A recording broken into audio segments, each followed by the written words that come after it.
When you start that reflective self-inquiry, ask yourself, who am I? What do I want? What is my purpose? What am I grateful for?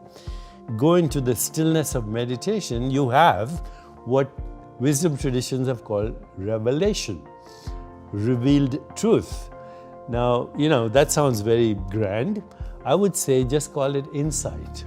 Meditation, mindfulness, awareness of body, awareness of mind, awareness of mental space, awareness of the web of relationship, awareness with that which we call the universe.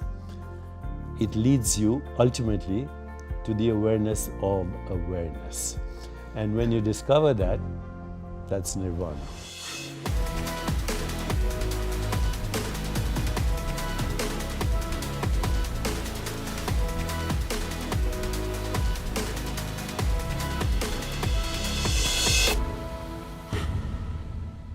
Hey everyone, hope you enjoyed this episode brought to you by our sponsors at Peak Tea.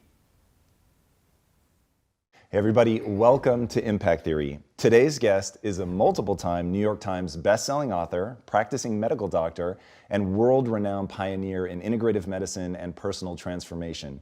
One of the most widely recognized luminaries in the field of human spirituality, he has written an absolutely staggering 90 books, and he shows no signs of stopping, often working on multiple books at the same time. He's the founder of the incredibly active nonprofit, the Chopra Foundation, which conducts wide-scale research into human well-being, and he's the founder of Chopra Global, a modern-day health company at the intersection of science and spirituality. He's also a clinical professor of family medicine and public health at the University of San Diego, and he teaches meditation all over the world, including at his own meditation center. Demonstrating his unprecedented reach, he's created meditation retreats with Oprah and shared the stage with the Dalai Lama and countless other eminent leaders in the space. Oprah said of him that he is a man who invites you to see deeper into your own soul. So please, help me in welcoming the man that Time magazine named as one of the top 100 heroes and icons of the century, the author of the national bestseller, MetaHuman, Unleashing Your Infinite Potential, the one, and I assure you only, Deepak Chopra. What's up, Deepak? I'll fist bump. It is so good to have you, man. Thank you. Thanks for having me. So thank you so much for joining me. I've had the good fortune of actually sitting in the audience when you were doing one of your guided meditations. Oh, really? Meditation is something that completely changed my life.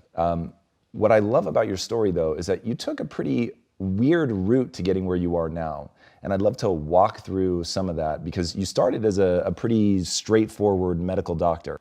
What was that like? When did you begin to think that there might be something more? So I took my training in internal medicine. I got board certified in it, and then I went on to train in something called endocrinology, which is the study of hormones, and then in neuroendocrinology, which is actually brain chemistry. And when I was training, this is in the 70s, in the mid-70s, we had a new technique called radioimmunoassay, just been discovered. The people who actually created the technique won Nobel Prize in medicine. Rosalind Yallow was the scientist, I remember. You could measure for the first time chemicals, they're called peptides, in the brain. And what I immediately recognized with the help of my colleagues was that brain chemistry was the clue to the connection between what was happening in your inner life and what was happening in your body. These chemicals called neuropeptides. Neuro means in the brain. Peptides, they're proteins. And they're actually the molecules of emotion. Serotonin, dopamine, oxytocin, opiates. People are addicted to opiates these days. But you make your own opiates too. And so, in fact, once we started looking at these chemicals, we realized that they were also immunomodulators. They modulated the immune system, fine-tuned it. If you have a very aggressive immune system, you get things like autoimmune illness, allergies. If you have a very sleepy immune system, you're more prone to infections and cancer. But these peptides are neuroimmunomodulators in that they modulate the activity, fine-tune the activity of the immune system. So suddenly I saw the connection between mind, body, and spirit. But then I was also actually intrigued by the fact that you could have two patients who had the same illness, saw the same doctor, got the same treatment, and had completely different outcomes. One could survive, one could die. And in between, there was a wide range of outcomes. So that led me to mind-body medicine, ultimately to integrative medicine. So when you first start looking at that, what was that sort of process of discovery? I know that you were a child of the 60s. I know that you did LSD. Like, how much of this is showing you that there's something beyond traditional medicine? And how do you begin to piece those pieces together? Well, I did LSD when I was in medical school, and twice. I was not even 20 at that time. And it did give me the insight that our normal everyday experience of what we call reality is the hypnosis of social conditioning, that actually reality shifts as your consciousness shifts. So to put it metaphorically, I had my first glimpse of the Matrix, and I decided that I wanted to not know what we know, but what is the source of knowing. Okay, it's not what you know. You know, what you know these days, you can look it up, go Google it. So it's not important what you know. Anybody can find out anything about anything these days. You know, I can look up how many galaxies there are in the universe, or how does epigenetics work, or how does the brain function. That's not the key to creativity. The key to creativity and higher consciousness is, how do you know what you know? What is the source of knowing and experience? What is it that knows the experience of the body? What is it that knows the experience of the mind? What is it that knows the experience called the color red? And where is that experience happening? Now, a lot of people will tell you it's in the brain, but I can assure you there's no colors in the brain. There's no color red. When you look at the red color, there's no color here in the brain. Or if you imagine the color, or if you imagine a beautiful sunset, or if you imagine what your experience is with your mother or anybody, emotions, the brain only shows chemical activity. That's called the hard problem of consciousness. So what is the source? Define that for us. There's some sort of leap that is not understood between how there's some threshold event of all of these atoms clustering in this thing that we call a human, in this thing that we call a human brain, but there's still an unknown moment at which we become conscious? Is that what you're talking about? No. The hard problem of consciousness is simply stated in one sentence. How do chemicals and atoms and neurochemistry or neuroelectricity produce this experience? There's no explanation for this. You're looking at me right now. All that's coming to your eyes are invisible photons. There's no red waves coming to your eyes, okay? Invisible photons. They have no color, they have no shape. They don't even have units of mass. Okay, so they don't have any dimensionality. The photons that you're exposed to right now, that are giving you the experience of your own body, of me and this room, that's all that's coming to you is electrical information. All that's going to your brain is an electrical current. It's called an action potential. But you're experiencing this room, you're experiencing your own body, you're experiencing thoughts. In fact, you're experiencing what we call reality, everyday reality. Believe it or not, no neuroscientist can tell you how that happens. They can look at what they call neural correlates. A correlation is not a causation, as we know. If the rooster crows in the morning and the sun rises at the same time, we don't assume that the rooster caused the sun to rise. Okay, but they are correlated. So your mind, your brain, and the physical world are correlated experiences in a deeper realm of existence, which is not in space or time. Okay, so I want to drill deeper on that. So what is the thing that drives you? Is it to end human suffering? What's that like, if you had to put that in a nutshell? Yes. The purpose of all healers and ultimately of all physicians should be to alleviate suffering. Now, we've done a pretty good job with alleviating what we call suffering that occurs from acute illness. You break your leg, you get an orthopedic surgeon to fix it. You get pneumonia, you take an antibiotic. So we've done a good job on what we call the physicalist level for acute illness. But then there's something called chronic illness, diabetes type 2, inflammation, cancer, heart disease, autoimmune illness, accelerated aging, propensity to infections. And we haven't done a good job there because what we are realizing right now that only 5% of disease-related gene mutations are fully penetrant, which means they guarantee the disease. A gene mutation is a genetic mistake. So good example, Angelina Jolie had a BRCA gene and she had a mastectomy as a prevention, double mastectomy, because that gene predicts that she would have gotten breast cancer. For that, by the way, there are new technologies that are emerging, including gene editing. So even now, that's possible, not for cancer, but for things like sickle cell anemia. You can cut and paste a gene. Talking about CRISPR? Yeah, CRISPR. You can cut and paste a gene just like you do an email. You read the barcode, delete the gene, and insert the healthy one. It'll affect 5% of people. 95% of gene mutations that cause illness are related to lifestyle. Sleep, managing stress, and whether you meditate or not, you exercise or not, maybe you do yoga or not, breathing techniques, the quality of your emotions, nutrition, personal relationships, social interactions, environment, connection with nature influence your gene activity. We call it epigenetics. So we're beginning to do a good job there, but we're not there. Let's say you got rid of all chronic illness and acute illness. Would humans still suffer? And the answer is yes, because unlike other species, we have something which is actually quite bizarre. It's called existential suffering. We wonder why we exist.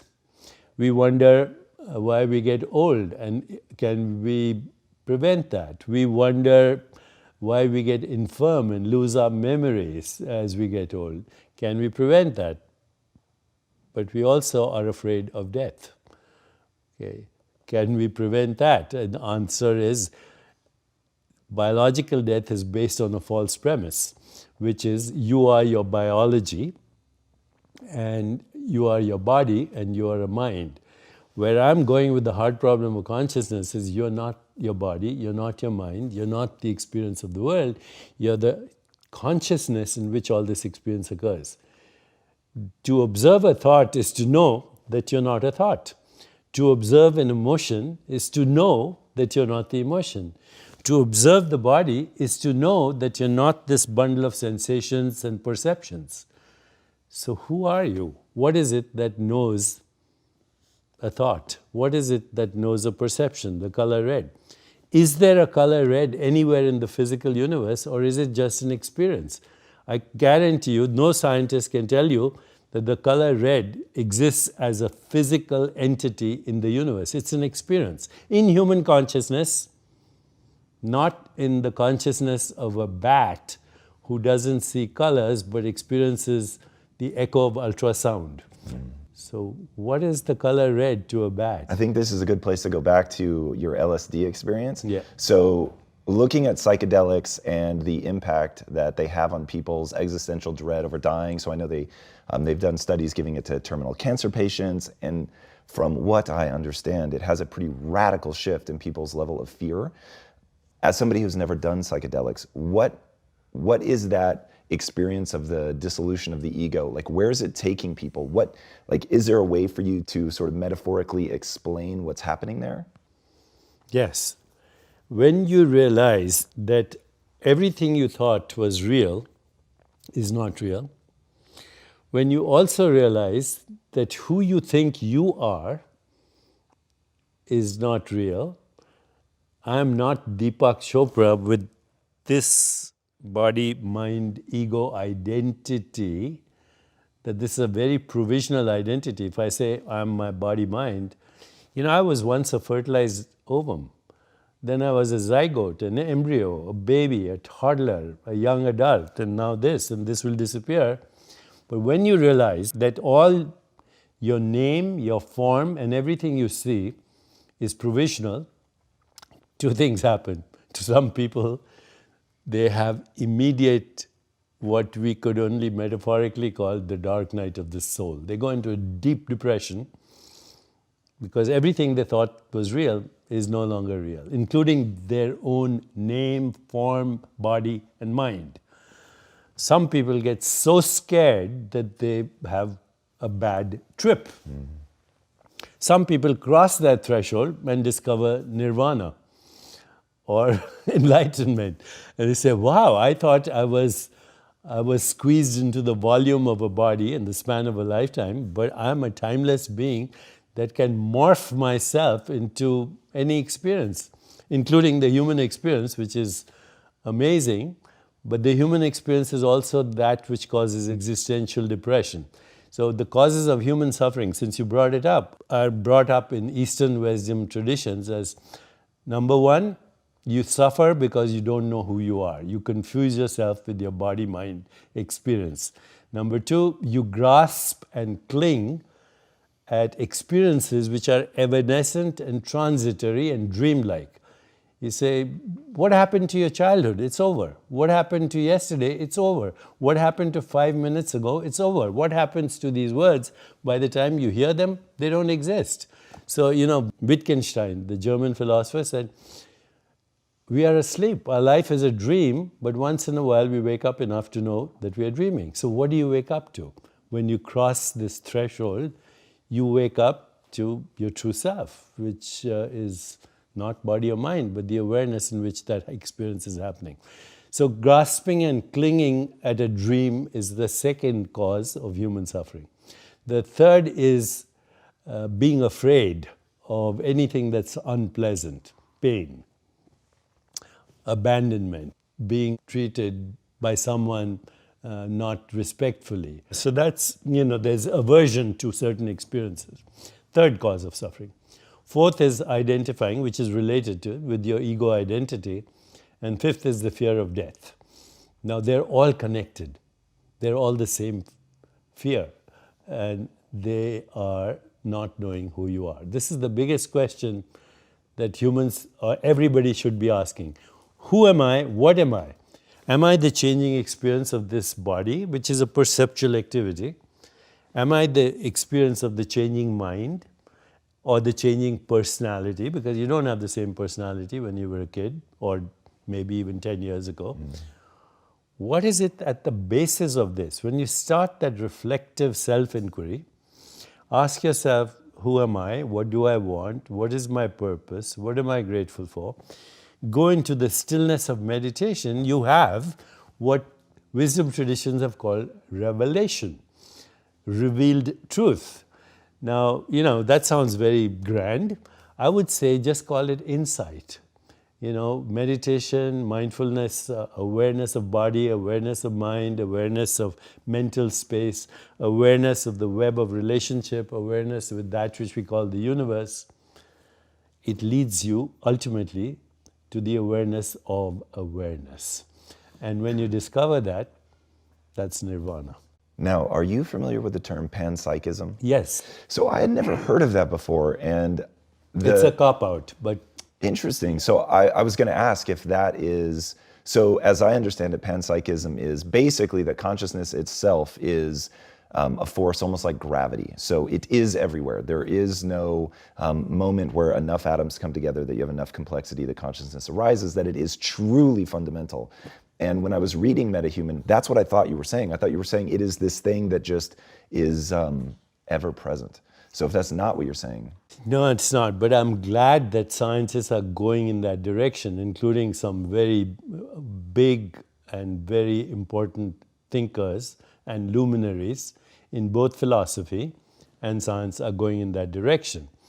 What they're saying is just what you said, that what we call consciousness is organized matter, and that wherever there's matter, there is consciousness, from atom to galaxy. Okay, so mind and matter go together from atom to galaxy. That's panpsychism. Okay, and it's got very good adherents, proponents, luminaries, and important minds saying that. It's a breakthrough because now you're not saying consciousness is just in the brain. You're saying it pervades the universe in the same way as gravity and atoms and electrons.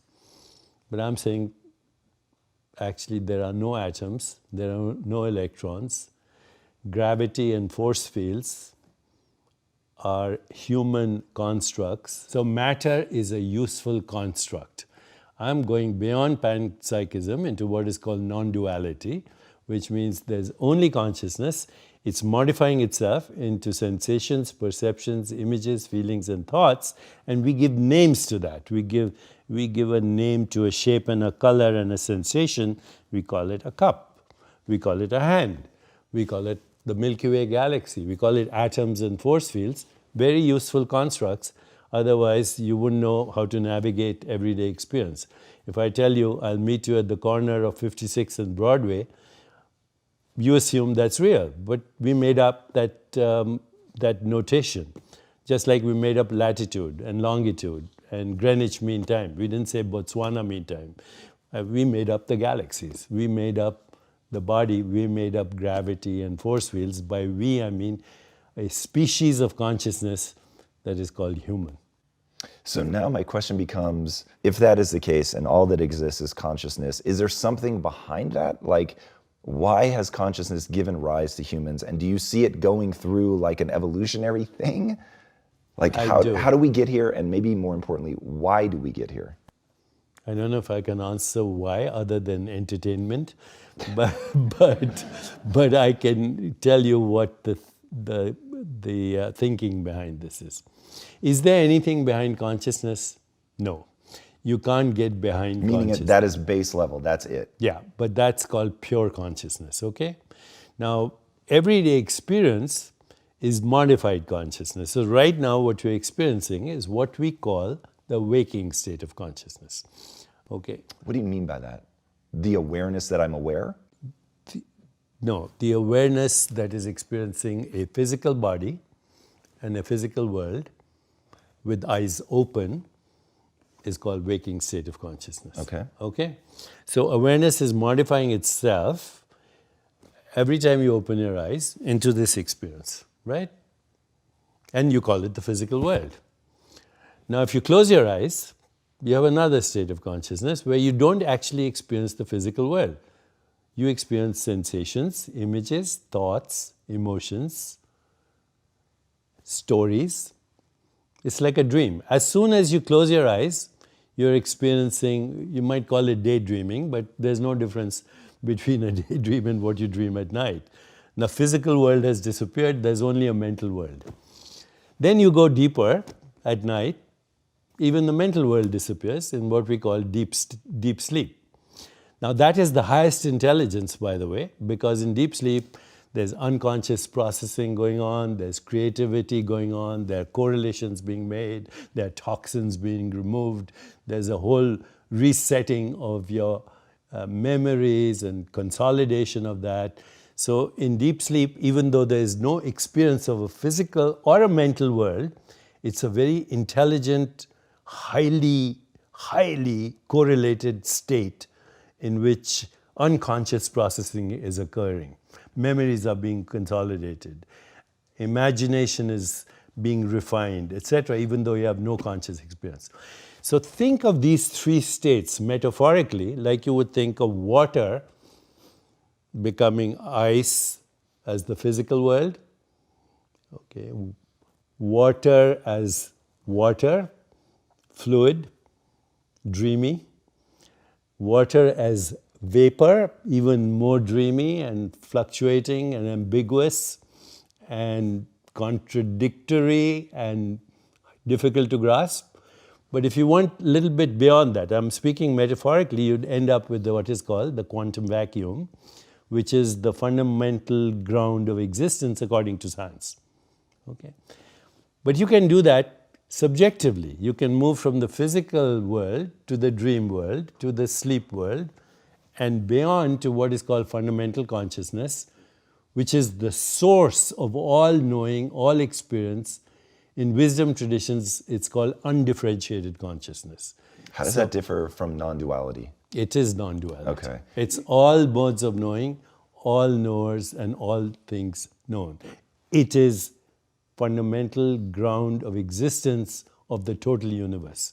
Okay, so non-duality is, to put it really simplistically, that there is no subject-object. It's just all one thing, which I'm assuming you would say is pure consciousness. The subject-object division is artificial. Reality is one wholeness. It includes all subjects, all objects, and all modes of knowing. What we have access to is a human mode of knowing. You know, in my book, Meta-Human, I talk about the butterfly, the painted lady, who smells the world through her antenna, okay, tastes the world through her feet, sees the world with 30,000 lenses that move like a kaleidoscope, okay, hears the world through her wings. What is reality to that little species? Some insects see the world 360 degrees, okay, because they have these what we call complex eyes with multiple lenses. You can only see within a certain range, but there are insects that can see 360 degrees. So what is reality? Reality, what we call reality, what today's science calls reality, comes under the heading of naive realism. Einstein was a naive realist. And I'm not saying this in a derogatory fashion. It's a word in the science of philosophy. Naive realism means that the physical world exists exactly as perceived by the 5 human senses. Now, obviously, that's not true. Other species experience the world through different modes of sensory perception. The second aspect of naive realism is that the physical world, as perceived by the 5 human senses, would exist even if no one was observing it. Well, how do you prove that? And firstly, it's naive because we know that the world is more than what is perceived by the 5 human senses. So this leads us to a solution actually of the hard problem of consciousness, which is get rid of the idea that the world is physical. What we call of the world as physical, even your physical body, is a perceptual activity.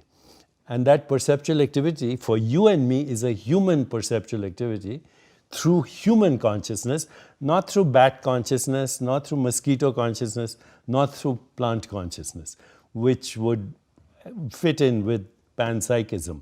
But non-dualism says, go beyond that. There is only one consciousness that is differentiating, undifferentiated consciousness, differentiating into these different species of consciousness that form a matrix of conscious beings that are collectively projecting this universe. Now, I know that you said that you can't answer the question why, but do you ever contemplate why?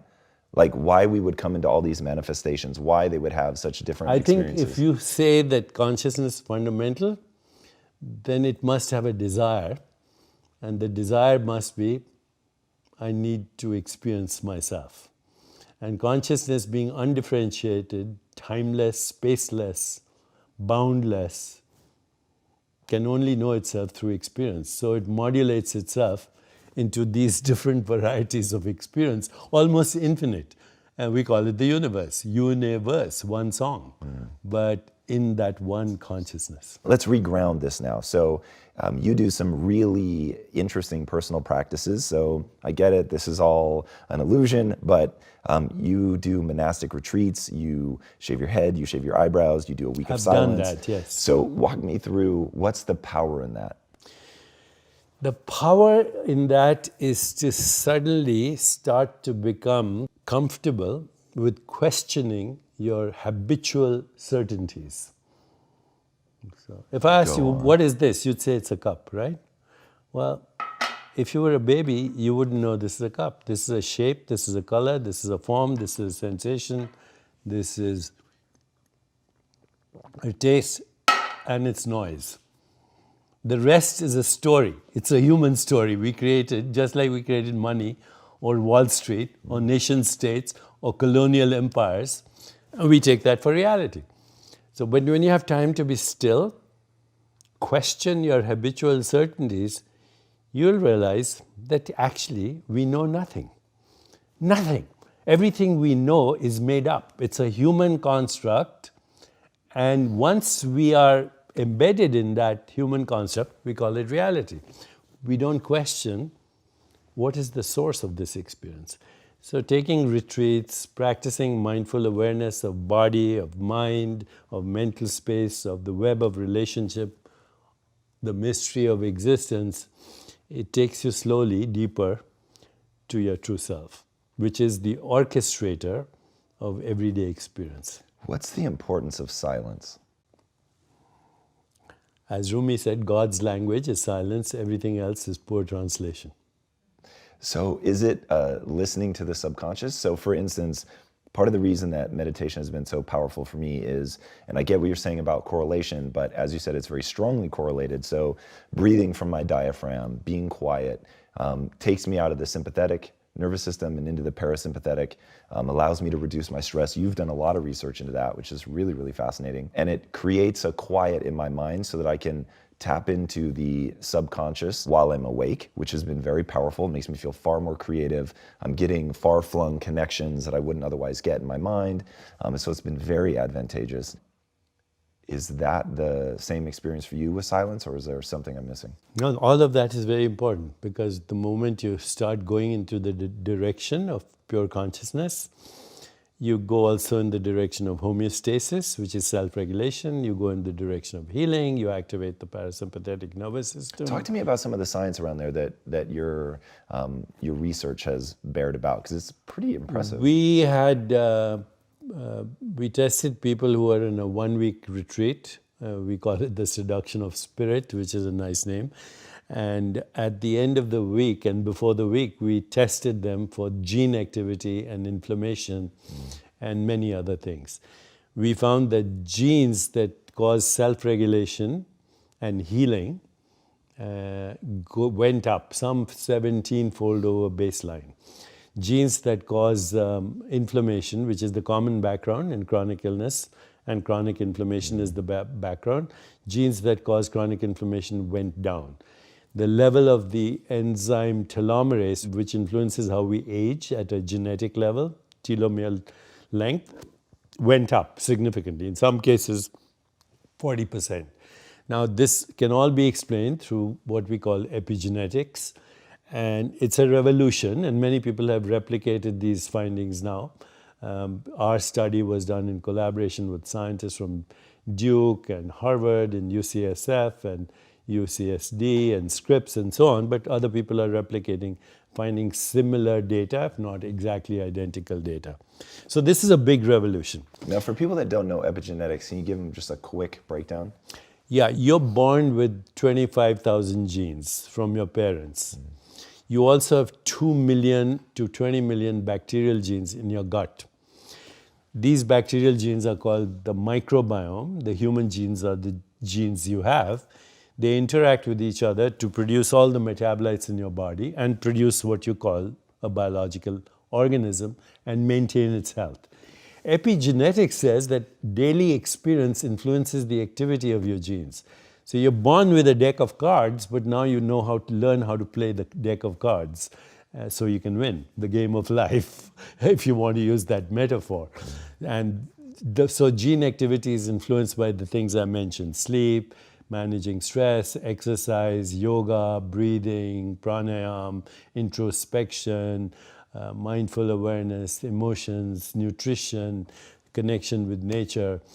We can change our gene activities. That ability to change the activity of the genes, you can't change the cards you were dealt with, but you can change their activity. But you can also change your microbiome by changing your diet. So you can actually change much of your gene, not only expression, but the genetic information in your body. You can change the microbiome, the entire gene population, by changing your diet and following lifestyle. You can change the expression of your genes That's epigenetics. Epi means above, and epigenetics, there's the sheath of proteins above the genes that responds to every experience you have, mental, physical, perceptual, emotional. All right, now walk us through some of the things that you do, from going around with the begging bowl to daily yoga. Like, give us some prescriptive stuff for winning at the game of life. Okay, well, going around with the begging bowl and all that was just to experience myself without my identity, Deepak Chopra. You shave your eyebrows, you walk with a begging bowl amongst other beggars, and you... You were doing this in South Korea, right? Yeah, in Korea, yeah. And you get, in Thailand, in northern Thailand. But there are monasteries in South Korea like that too. So it brings you to who am I without my PR? Who am I without this identity? That is the purpose of some of these retreats. But of course, that's once in a while. I take a week of silence also, once a year.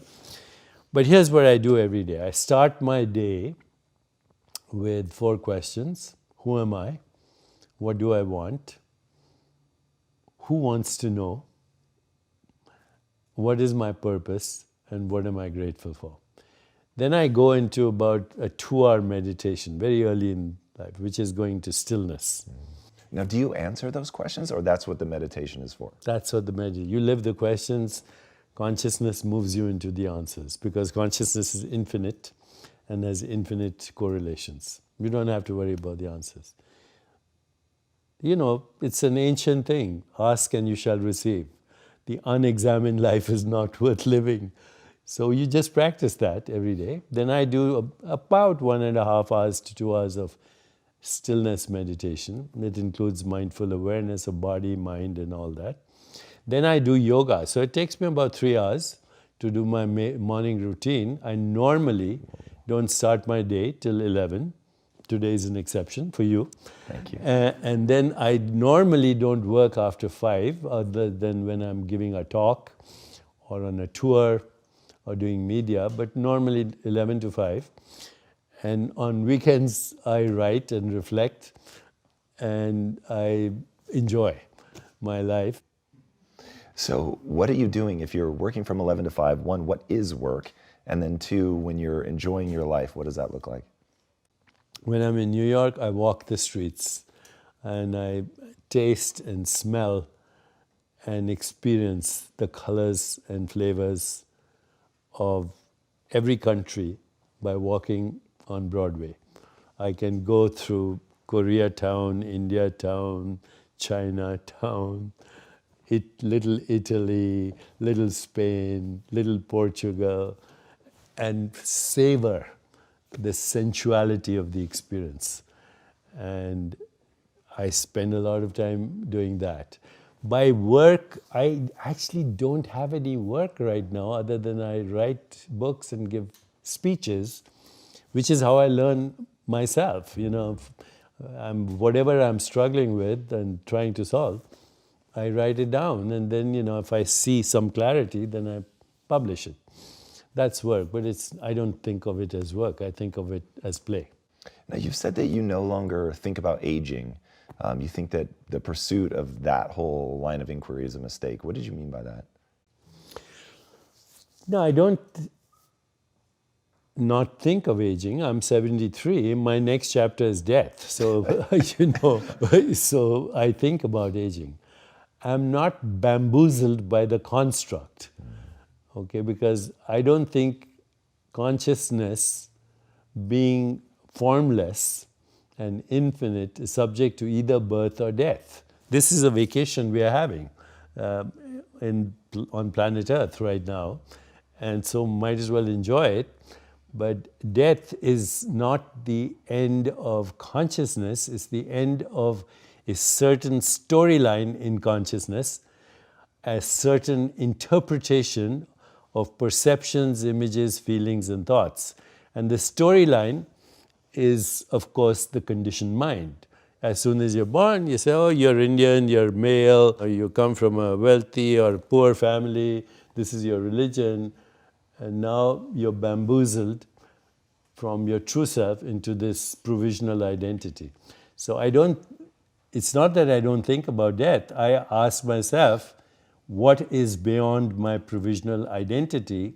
And I dwell in that, and that has a very interesting outcome, which is the outcome in every spiritual tradition. There are only three things that happen, by the way, in a religious or traditional experience. One is transcendence. You know that you are not an entity in space and time, that your true self is formless, infinite, unbounded, borderless, unfettered, free consciousness, number one.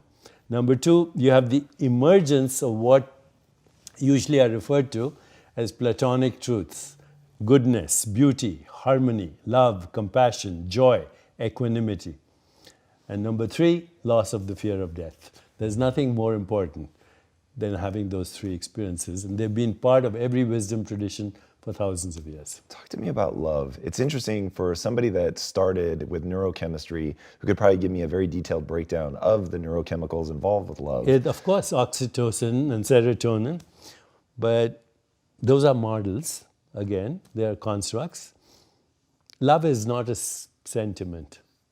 Love is not an emotion. Love is the ultimate truth at the heart of creation, which is unity consciousness. One consciousness differentiating into infinite modes of experience, infinite knowers, infinite modes of knowing, infinite phenomena known, all generated within the one self. Just like when you were just a fertilized ovum, you were one cell, stem cell, pluripotential cell.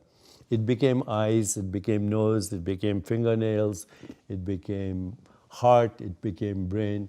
So that one cell differentiated into all these different cells, each with its own modality of experience. Like that, the one mind, or the one consciousness, differentiates itself into what we call the universe, with every species of consciousness knowing the universe in its own unique way. Because ultimately there's no universe. It's another construct.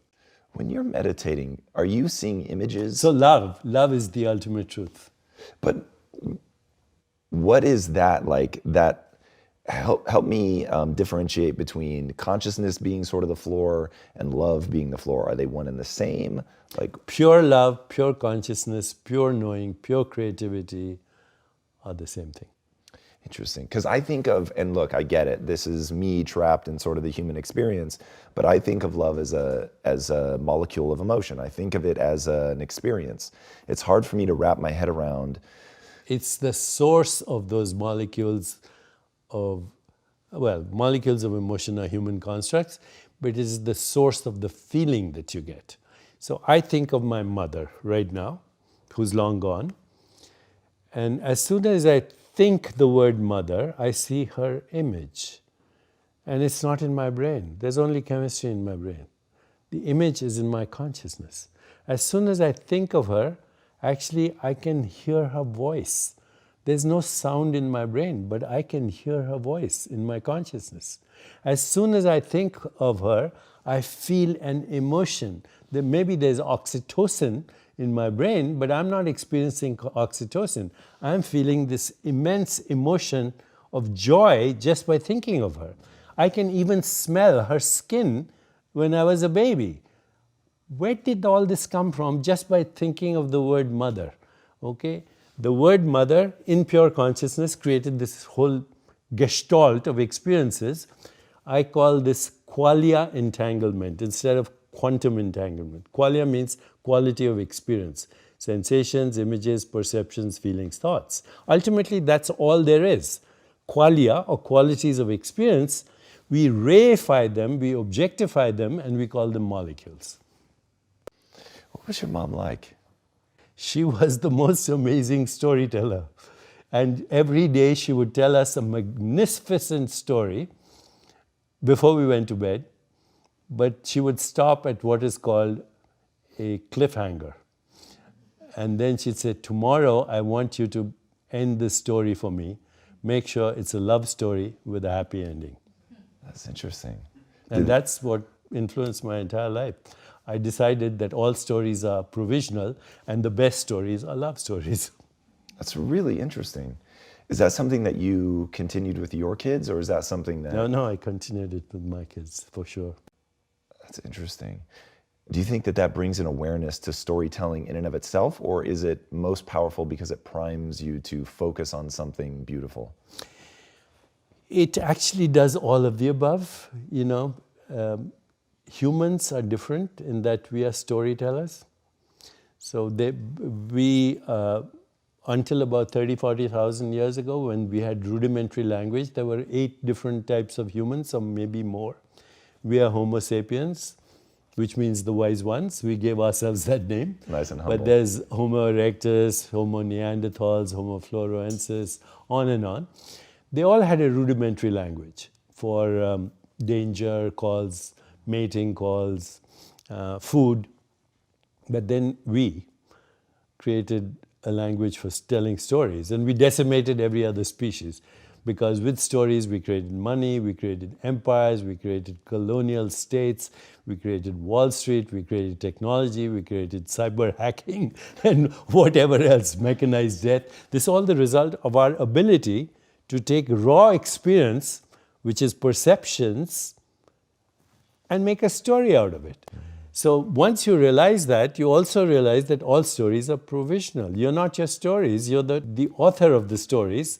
And that includes all stories, including the story that you are a biological organism in a theater of space-time and causality, and this is real. That's a story. Why is it so important to tell yourself a story about gratitude? I know you tell people to focus on that.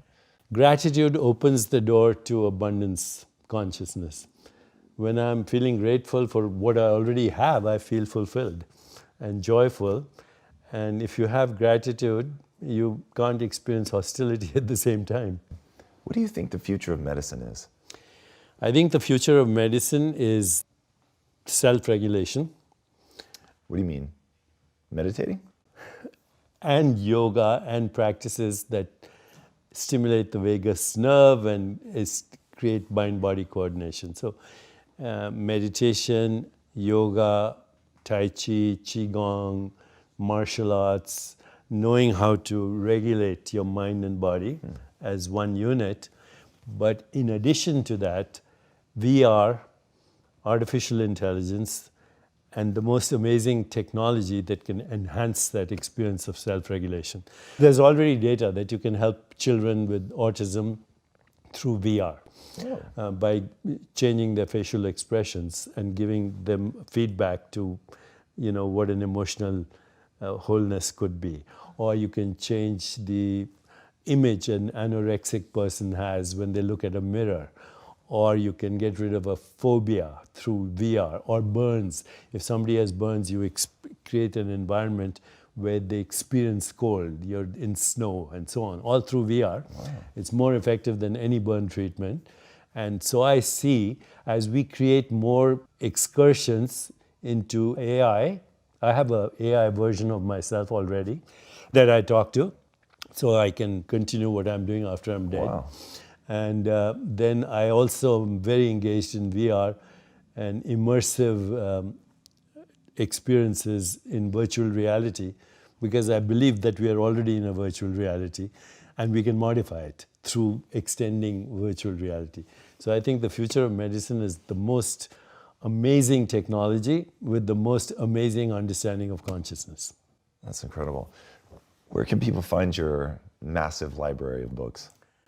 I think better to go to deepakchopra.com, or just go online and you can find my library. I do have a library called Chopra Library, and if you want to find it, it's also called isharonline.org, and this is the most comprehensive library on everything to do with integrative studies or integrative medicine or integrative cultures. I would say, there's nothing like this. It's the Wikipedia of integrative medicine. It's called the Chopra Library. It doesn't have just my work, it has the work of everybody in the field of integrative studies, whether they are scientists, philosophers, humanitarians, or just people like me who shoot the breeze. What's the impact that you want to have on the world? I just want people to say there was this guy, he's gone, now let's pick up from where he left and see how we can continue this exploration. Nice. The journey has no ending. The point of arrival is always now. I like that. All right, guys, it is a vast world that this man creates. I won't even say inhabits, that he creates. He's written on so many topics and has extended this notion of non-duality to so many people and really helped reach countless lives and get people to think in new ways. You can think of him as a human dose of LSD. So I highly encourage you guys to check it out, to change your consciousness, and yeah, hopefully end human suffering. If you haven't already, be sure to subscribe. And until next time, my friends, be legendary. Take care. Thank you. Deepak, thank you, man. That was great. Hey everyone, you all know how much what you eat and drink matters. Literally, what you consume affects you on a cellular level and dramatically influences your overall health. Tea has been shown to naturally boost energy levels and provide immune system and gut health support. And given what Lisa has been through, I can tell you firsthand that focusing on your gut health is critical. Tea can also contribute to mental performance and may even help with longevity. You had me at hello with mental performance and longevity. Peak Tea makes some of the most convenient, easy to use, healthy teas on the market. Peak Teas are made from organic, high quality leaves and ingredients from around the world, and Peak Teas deliver 12 times more antioxidants than any other tea. Peak Teas are also triple toxin screened for heavy metals, pesticides, and toxic molds. And my team here swears by Peak Tea. They love this stuff. The guy behind the camera is literally fist pumping right now because he drinks so much of this stuff. Peak Tea packets are super convenient. They dissolve in hot or cold water and are perfect for traveling or the office or when you just have to grab something on the go. And right now, you can get 17% off their teas plus free shipping by going to peaktea.life/impact. Again, that's peaktea.life/impact. And peak is spelled P-I-Q-U-E. Go there now to get this special discount and check out the description below or just click the link and get your Peak Tea today. Check it out, guys. Enjoy and be legendary. Take care. They are not suffering life. They think they're suffering life. They're not suffering life. They are suffering the two most fantastic faculties that human beings alone have, a vivid sense of memory and a fantastic sense of imagination.